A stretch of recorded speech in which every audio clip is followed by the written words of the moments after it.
Fala galera, estamos de volta. Estamos de volta para darmos sequência na correção da atividade do módulo 3 no capítulo 9, agora nas páginas 27, 28 e 29. Beleza? Então peço a vocês que estejam preparados para efetuarmos essa correção. Tranquilo?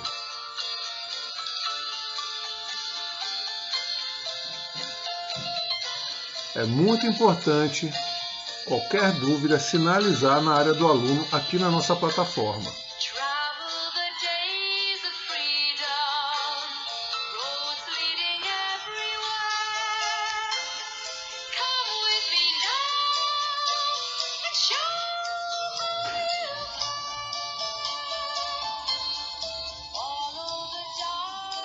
Bom, vamos dar sequência. Todos prontos? Por favor, DJ, abaixa o som, isso. Então vamos lá, galera, sem perder tempo. Por favor, produção, muda o slide. Vamos nessa. Primeiro, antes de dar continuidade aí, eu tenho que falar um pouco anterior, né? Aprofundar a questão do Enem, questão 1. Não ignora a opinião antiga e muito difundida de que o que acontece no mundo é decidido por Deus e pelo acaso. Essa opinião é muito aceita em nossos dias, devido às grandes transformações ocorridas que ocorrem diariamente, as quais escapam à conjectura humana. Não obstante, para não ignorar inteiramente o nosso livre-arbítrio, está dizendo aqui a resposta, livre-arbítrio, né? Creio que se pode aceitar que a sorte decida metade dos nossos atos, mas o livre-arbítrio nos permite o controle sobre outra metade. O príncipe Maquiavel refletiu sobre o exercício do poder em seu tempo. No trecho citado, o autor demonstra o vínculo entre o pensamento político e o humanismo renascentista, ao afirmar a confiança na razão autônoma como fundamento da ação humana. Então tá aí o livre-arbítrio, galera, ó. Então, seja, qual é a relação? A confiança na razão, né? Onde você vai usar o seu conhecimento com fundamento da ação humana para você fazer a sua escolha. Questão 2. O Estado deve ser fundamentalmente diferenciado da nação, porque o Estado consiste em a organização política, um poder independente no plano externo e supremo no interno, provido de recursos humanos e financeiros para sustentar a sua independência e autoridade.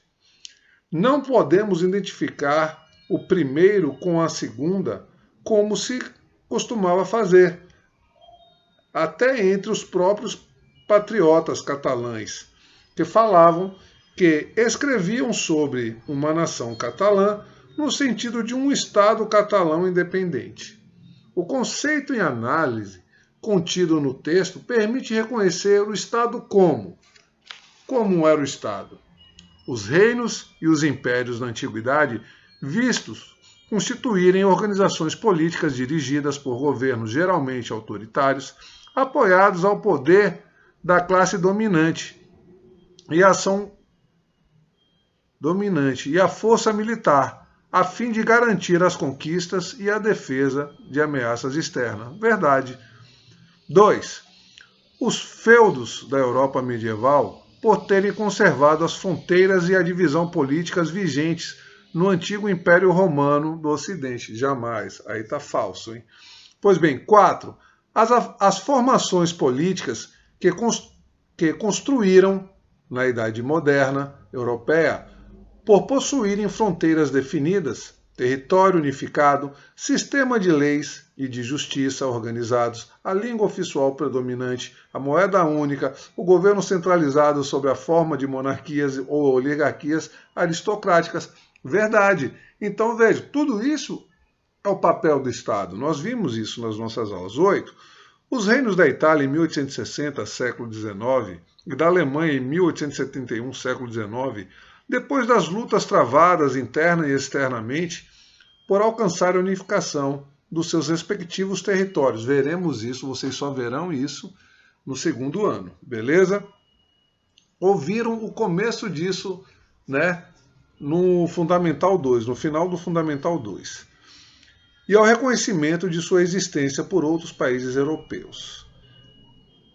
É verdade isso. Então temos a 1, a 4 e a 8. Por enquanto, 13 pontos. Vamos ver a 16. A nação palestina, cujos cidadãos, dispersos no Egito, no Irã e em campos refugiados na Síria, têm utilizado métodos pacifistas para manterem os status de Estado, já reconhecido pela ONU desde o fim da Segunda Guerra Mundial. Aqui é falso, né, galera? Porque existe um conflito na Palestina. 32. A Organização dos Estados Americanos, a OEA, por aglutinar todos os países da América e por estar submetida aos princípios da doutrina Monroe, também é falso. Beleza? Então, ficamos a 1, a 4 e a 8. Mudou a produção. Antes de dar sequência à atividade aqui da página 28, eu vou ter que falar aqui da página 27. A Organização dos Estados Americanos, a OEA, é de garantir a paz, né? Então veja, e a doutrina Monroe, ela fala outra coisa, América para os americanos. Nenhum país europeu poderá mais, né, colonizar a América, só os americanos. Não tem nada a ver com essa questão da Organização da Paz Mundial, beleza? Então vamos lá. Página 28 agora, Enem. Olhem a gravura, estão vendo a imagem? Na França, o rei Luís XIV teve sua imagem fabricada por um conjunto de estratégias que visavam sedimentar uma determinada noção de soberania. Nesse sentido, a charge apresentada demonstra o quê? Olhem a charge, olhem as vestimentas. Pois bem, a importância da vestimenta para a constituição simbólica do rei, pois o corpo político adornado esconde os defeitos do corpo pessoal. Compreendido isso, galera? Compreendido? Beleza? Então vamos lá. Questão 4, Enem. Questão 4. O que se entende de corte do antigo regime é, em primeiro lugar, a casa de habitação dos reis da França. Está falando do palácio, né? E de suas famílias, de todas as pessoas que, de perto ou de longe, delas fazem parte. As despesas da corte, da imensa casa dos reis, são consignadas no registro das despesas do Reino da França, sobre a rúbrica significativa de casas reais. Algumas casas de habitação dos reis tiveram grande efetividade política e terminaram por se transformar em patrimônio artístico-cultural, cujo exemplo é o Palácio de Versalhes. Vimos, vocês fizeram uma visita, né, em 3D sobre a magnitude do Palácio de Versalhes. Questão 5, vamos lá.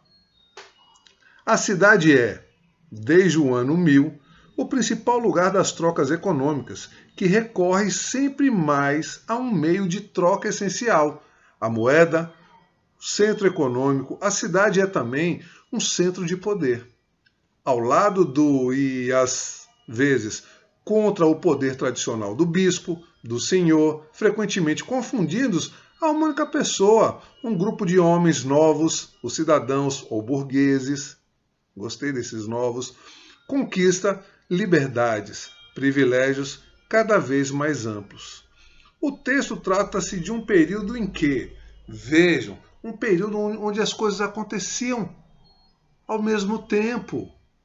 O texto está falando sobre isso. É isso que eu quero na resposta. Então vejam, os fundamentos do sistema feudal existiam ao mesmo tempo com as novas formas de organizações políticas e econômicas, que produziam alterações na hierarquia social e nas relações de poder, porque vocês viram que aqui na modernidade o rei volta a centralizar o poder e vai ter uma aliança com uma classe que vai, subir, que é a burguesia. E vimos que a nobreza e o clero vão cair de patamar. E vão, fazer referências, reverenciar tudo isso, porque eles querem garantir alguns privilégios. Vimos isso em nossas aulas. Então só podia ser a letra A. Pois bem, galera, vamos lá. Questão 6, Unicamp. Tradicionalmente, a vitória dos cristãos sobre os muçulmanos na Batalha de Covadonga, na região da Península Ibérica, em 722, foi considerada, só um momentinho aqui, ela foi considerada o início da chamada Reconquista. Falamos isso, Falamos sobre isso nas nossas aulas. Mais do que um decisivo confronto bélico de armas de guerra, Covadonga foi uma luta dos habitantes locais para sua autonomia.